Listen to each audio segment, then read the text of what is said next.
she did not give up the prostitution she began in Egypt, when, during her youth, men slept with her, caressed her virgin bosom, and poured out their lust upon her. Ezekiel 23 verse 8, adding adultery in marriage.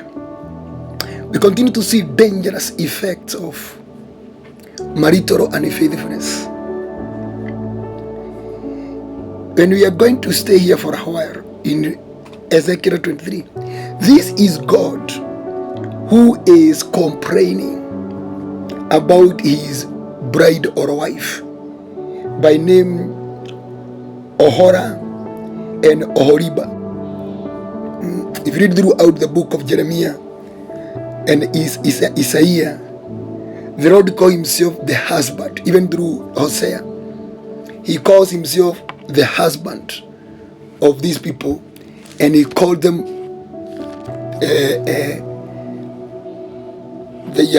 if you look at Hosea 2 and verse verse 2, rebuke your mother, rebuke her, for she is not my wife, and I'm not her husband, because she has committed adultery. So God was using that figure of speech to address the religious unfaithfulness of the people of Israel to God. So we continue to see, if you commit adultery,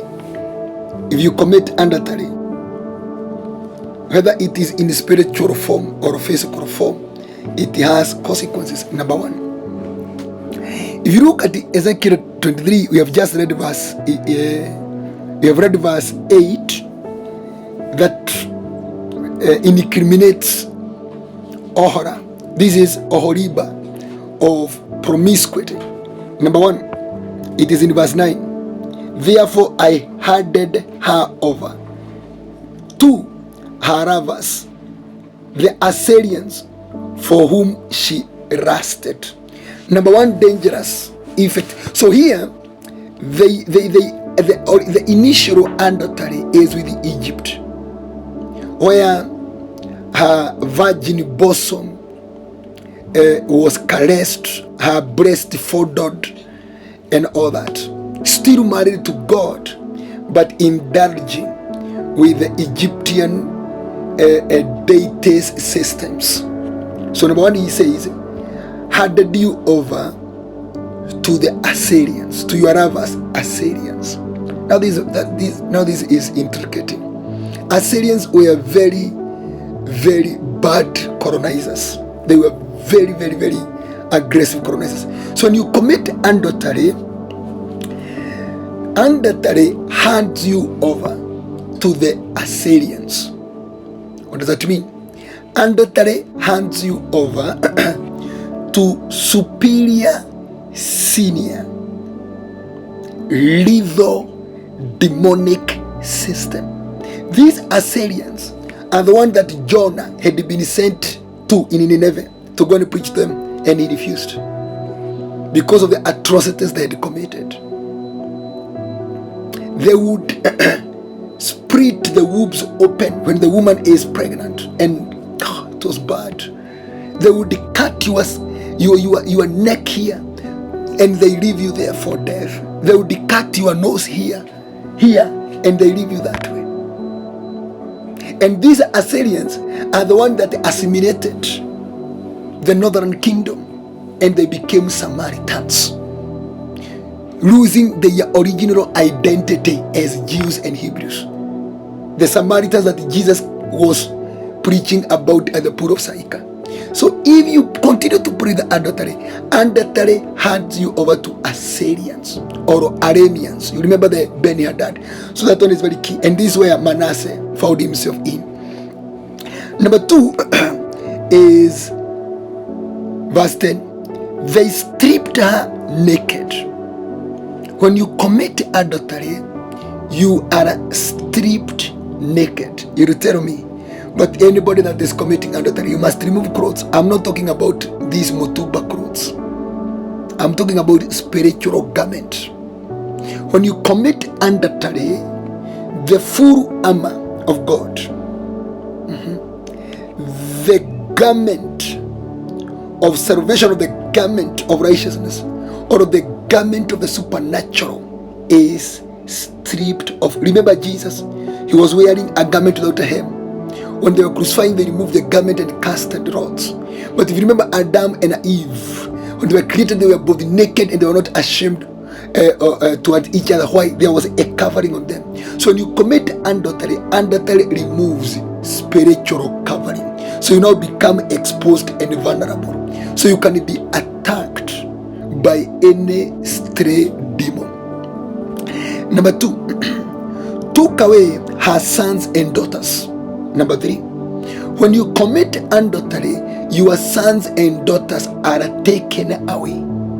This is where we speak of transferring of destinies. When you commit adultery, your sons, that is talents, and your daughters, gifts, are taken away.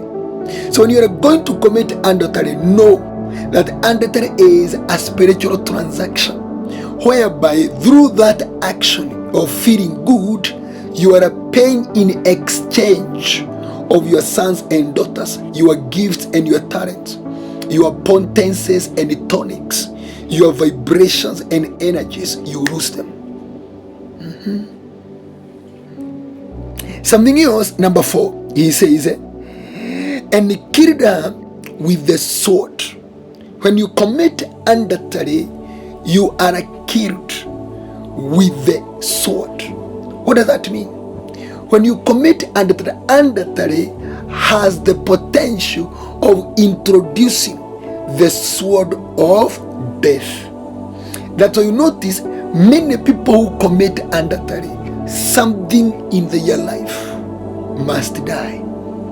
Either marriage, you will die; financially, you will die; or career-wise, you will die; educationally, you will die; entrepreneurially, you had a very good business, you commit adultery, and the business dies, and you are completely forgotten. Men of God, you committed adultery. The next thing, you didn't know how your church closed down. Adultery introduces the sword of death. That is why you notice nowadays there are so many incurable chronic terminal diseases. Cancer, cervical cancer, prostate cancer. We saw it in the book of Numbers 5. When you commit adultery, you introduce to yourself abdominal swelling and wasting away of the thighs. That is cancer, prostate cancer, cervical cancer, and other cancers in the area of the reproductive system. The sword of death. You get that?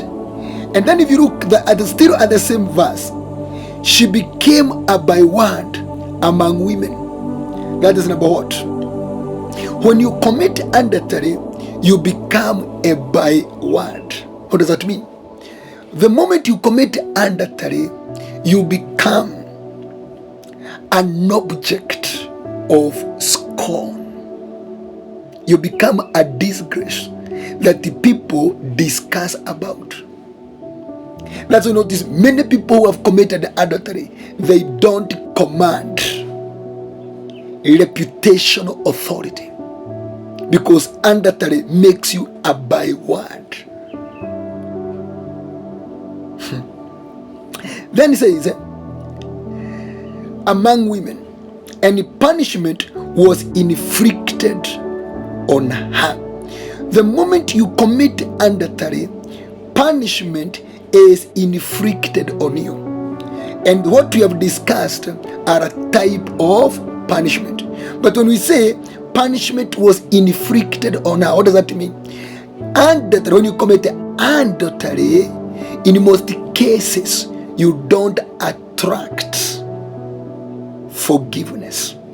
You might repent, but you have noted under the sexual cases, mostly you must pay with the pain what you have done. Adultery does not encourage forgiveness.